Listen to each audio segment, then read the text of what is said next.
Were you surprised by what he did yesterday? Well, look, the facts are important, and we'll get to that. I want to start with something that I think is also important about facts, because recently on your show here... I was just going to get to that. Good. Helping you out. You want me to ask you the question? No, look, some of you have accused me of being a traitor to my country, a Russian asset, a Trojan horse, or a We haven't accused you. What happens when Tulsi Gabbard storms onto The View like she's packing popcorn in one hand and explosive receipts in the other? Just pure, unfiltered chaos. She confronts the daytime divas like she's exposing a cover-up, calling out every smear like it's a scandalous Yelp review. It's raw. It's ruthless. It's reality TV levels of awkward. And the hosts, speechless. This isn't just political, it's personal. Brace yourself, because this showdown might just destroy the facade for good. Franklin Graham finds you refreshing. He doesn't find me refreshing. Richard Spencer, the white nationalist leader, says he could vote for you. Joy, this is why... You're on Tucker Carlson at least 10 times. Why don't you go on Chris Wallace's show? This is why I'm here, because you and other people continue to spread these innuendos that have nothing to do with who I am. Well, Hillary Clinton started it, and then you shot back at her, boy. Tulsi Gabbard had finally snapped after years of watching the media twist her every word, warp her beliefs, and frame her as some political villain in a drama no one asked for. She walked straight into the lion's den, The View. But this wasn't just an interview, it was an ambush turned reckoning. The hosts? Bold on camera. He got asked about Tulsi Gabbard, and the journalist said, there are foreign allies who are very nervous about sharing intelligence with her. And he said, oh, I don't know. I'm surprised to hear it. I heard that for the first time the other day. I mean, I think she's a great American. I think she's got tremendous common sense. This woman with tremendous common sense, Tulsi Gabbard, went to Syria, met with Assad, legitimized him as a member of Congress, then came back here and advocated for him, said that there was no evidence of crime. If you've ever watched The View, you know the vibe. Whoopi and the crew? Think your loudest aunt at Thanksgiving, but convinced she's a political genius? Their debates? More like 5-minute emotional outbursts in designer chairs. Hot takes? No depth. So when they chose to drag Tulsi Gabbard's name through the mud, thinking it'd be just another segment, they had no idea. No, look, some of you have accused me of being a traitor to my country, a Russian asset, a Trojan horse, or a useful idiot, I think was the term that you used, which basically means that I'm naive or lack intelligence to know what's going on. They use that. I want to let your viewers know exactly who I am. All right. Set the record straight. I am a patriot. I love our country. I am a strong and intelligent woman of... Tulsi Gabbard isn't your typical politician. She's a combat vet, a political disruptor, and a woman unafraid to call out both extremes. Like two sides of a rigged, broken coin. She's walked through chaos with calm. But this time, she walked into it. The View, armed with truth, not talking points. Tulsi stepped onto that stage, ready to confront the very hosts who've been twisting her words and shredding her name, episode after episode. And what happened next left the audience stunned. You're on state TV all the time. Why do you go on Fox TV? Fox Channel, which is a propaganda network, 16 times with Tucker Carlson. I never see you with Chris Wallace or that other guy, what's his name, Bret Baier. Well, why aren't you on with them? I go on Tucker Carlson, go on Bret Baier, go on Sean Hannity, go on MSNBC, go on CNN. I am here to speak to every single American in this country about the unifying leadership that I want to bring as president. Not just speak to those who agree with me, Nice to think that but to speak with those who may disagree with me. Let's rewind, because the drama unfolding on The View isn't random. It's been brewing for years, hidden behind forced laughter and applause signs, and now the mask is slipping. The hosts, armed with opinions and zero homework, have built a brand on throwing shade like it's gospel. They shout, they nod, they high-five, like solving politics is as easy as trading memes. It's loud, it's smug, and it's completely disconnected from reality. But then, Tulsi Gabbard walked in, a war veteran, a former congresswoman, and someone who doesn't crumble when the heat turns up. To The View, She wasn't a guest. She was a glitch in their narrative because she didn't come to play games. She came with truth. And that terrified them. They've painted her as a villain, not with evidence, but with headlines and hearsay. Is she with Putin? Did she sell out her country? They didn't want answers. They wanted a scapegoat. Whoopi Goldberg, the show's unshakable oracle, has always thrown shade like she's reading prophecy. And then there's Joy Behar, who lobs accusations like grenades, but folds the second you ask for proof. Calling Tulsi a Russian sympathizer? That's not analysis. That's lazy theater. So when Tulsi looked them in the eye and asked, "Where's the evidence?" The studio didn't just go quiet. It cracked. The applause died. The energy shifted because suddenly they had nothing. And now viewers everywhere are asking, what are they hiding? And if the truth finally comes out, will daytime TV ever recover? United States. Have you all seen the scenes coming out of Syria? The thousands, tens of thousands of Syrians that have been slaughtered, tortured, murdered. Yes, I mean, so you're telling me this woman went over there, came back and advocated for him, and she's got common sense?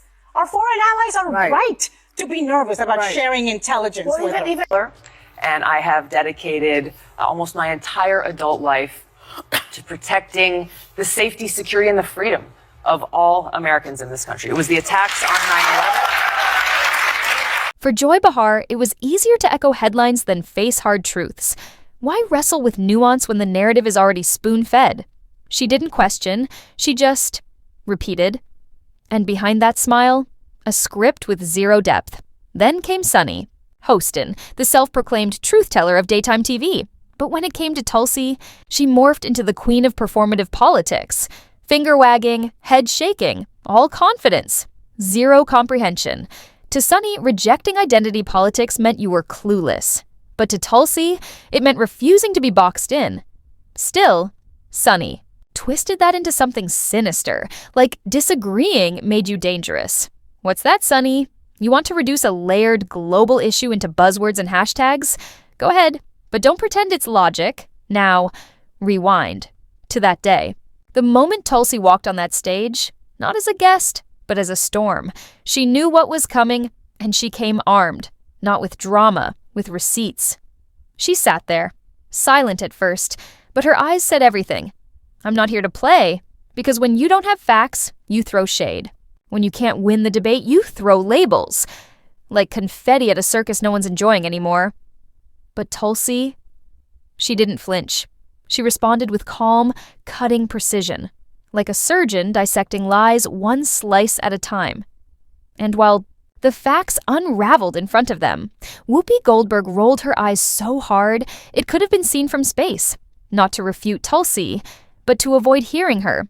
Because once Tulsi started speaking, it's hard for me to understand where you come from a humanitarian standpoint if you were to become president.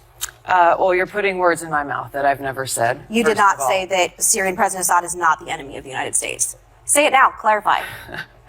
The issue here is how can we help alleviate the suffering of people? Just really one moment. Is he an enemy of the United States? The enemy of the United States is someone who threatens our safety and our security. There is no disputing the fact that Bashar al-Assad in Syria is a brutal dictator. There is no disputing the fact that he has used chemical weapons and other weapons against his people. There are other terrorist groups in Syria who have used similar chemical weapons and other weapons of terror against the people of Syria. This is an unfortunate thing that wrenches at every one of our hearts. This is not something I'm disputing, nor am I apologizing or defending these. And then Joy Behar said the one thing that lit the match: you're a Russian sympathizer. But Tulsi, she didn't blink. She didn't yell. She didn't play their game. Instead, she dropped logic. Hard. And the silence that followed, louder than Joy's usual snark, Tulsi calmly reminded her, her stance on foreign policy wasn't about picking sides. It was about protecting Americans. Period. The moment hit like a slap in surround sound. Joy, who spent years trading truth for applause, suddenly looked like she'd swallowed a cactus on live TV. But oh, it gets worse. Let's talk about Sunny Hostin. Because that mess deserves its own spotlight, Sunny tried to paint Tulsi's rejection of identity politics as some kind of moral failure. Like refusing to play by her rules meant you were out of touch with the modern world. Cute theory? If it weren't so catastrophically wrong. It's almost laughable how the View crew thinks they're the ultimate gatekeepers of progressive thought, as if their version of woke is the only one allowed. Spoiler alert, it's not. Sunny bless. Her heart just couldn't grasp the idea that Tulsi didn't need to check diversity boxes to be valid. That real leadership isn't about race or gender quotas, it's about integrity. So Tulsi did what she does best. She torched the circus, she called out their tribalism, their addiction to sound bites, and how the View became less about truth, and more about putting on a political puppet show. But here's what no one expected.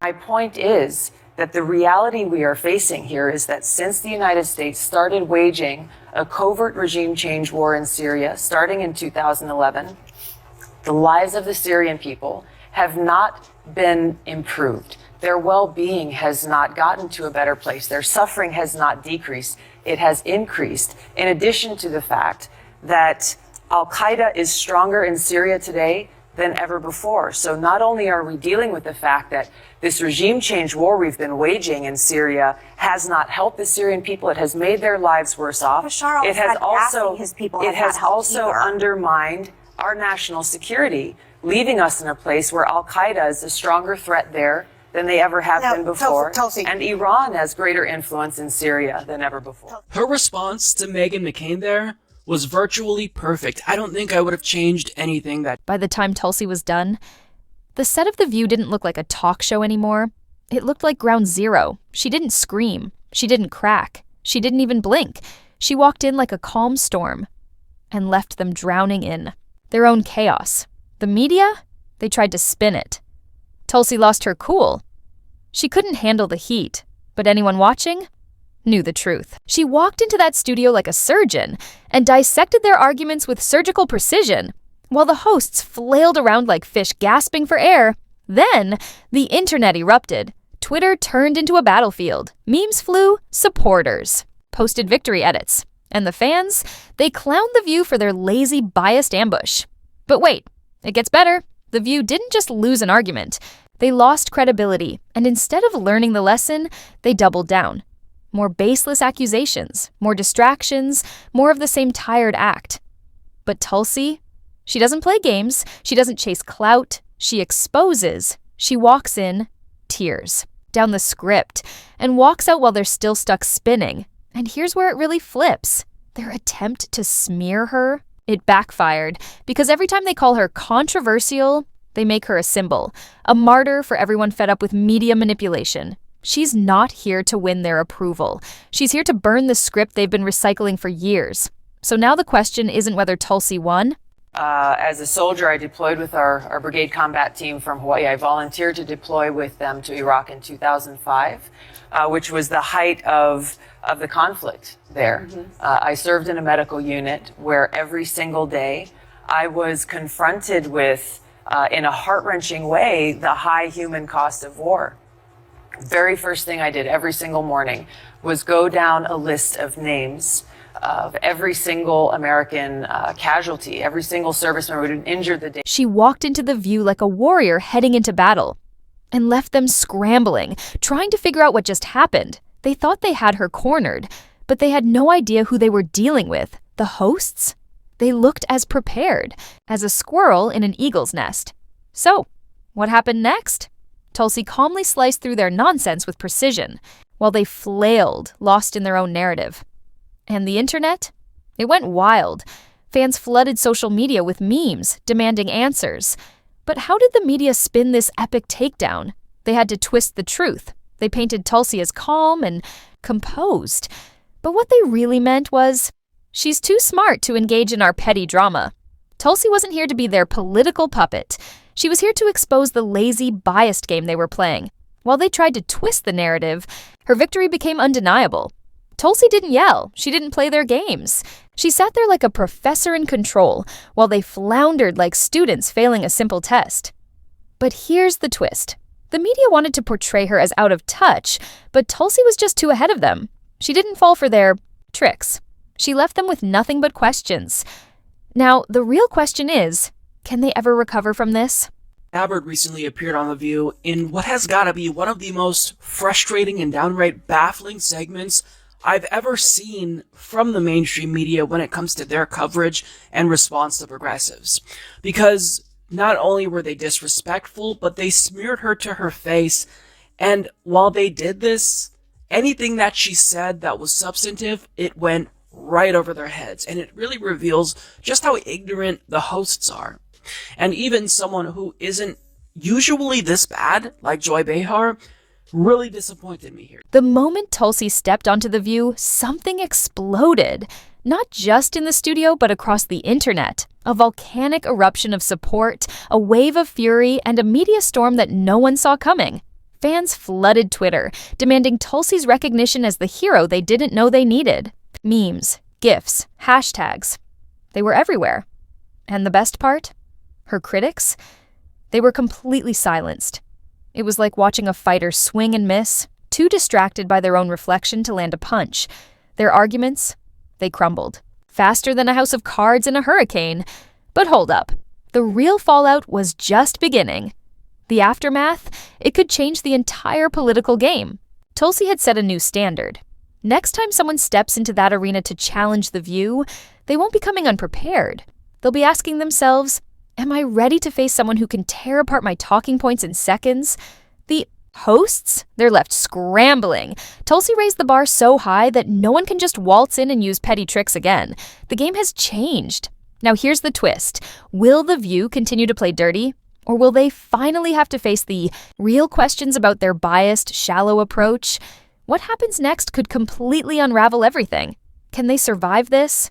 Tulsi Gabbard co-hosted The View, and things got spicy between Gabbard and some of the ladies on the show, especially when it came to some of the rumors that have been flying around in regard to Tulsi Gabbard and her relationship with Russia. What she was referring to there were previous statements that were made by a few of the women on The View. So, for instance, when the show discussed Gabbard and Clinton's comments about her recently, Sunny Hostin said, quote, I've often said that Tulsi is sort of a Trojan horse in this. She's polling at only 1.2%, yet she's still in the race.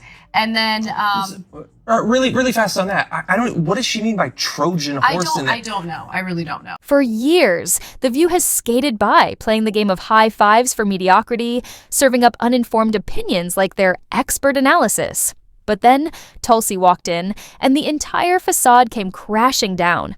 This wasn't just a confrontation. With the hosts, it was a showdown with the entire culture of lazy political discourse that has infected daytime TV. And here's the kicker. This could change everything. Tulsi's presence wasn't just about making them squirm. She forced reckoning. Will they shift to more thoughtful, genuine conversations? Don't hold your breath. But if they do, it'll be because Tulsi made them feel like the kid caught cheating on a test. Embarrassed, defensive, and scrambling to explain themselves. But let's zoom out and look at the bigger picture. Tulsi's refusal to be bullied, her unwillingness to be trapped into a narrative, makes her a powerhouse in modern politics. She can't be boxed into the typical partisan labels, and that terrifies both sides of the political spectrum. She's a disruptor, a truth teller in a world where that's a rare commodity. In a time when everyone's obsessed with collecting political points, Tulsi is just doing what's right, no matter what anyone says. After this, The View will think twice before trying to turn another politician into a villain with baseless attacks. Because in the end, Tulsi didn't just expose their hypocrisy. She showed the world that it's possible to stand firm, challenge the narrative, and do it with logic and composure. In a world that's increasingly polarized, Tulsi's refusal to play by the media's rules is the reality check we didn't even know we needed. While The View hosts continue their predictable nonsense, Tulsi, she's out there exposing hypocrisy, calling out political games, and staying calm in the chaos. She's the one who's not playing the game, but winning it. So who's the real winner here? It's not The View. And to Tulsi, we say, keep doing what you're doing, because right now, you're the only one who can cut through the noise.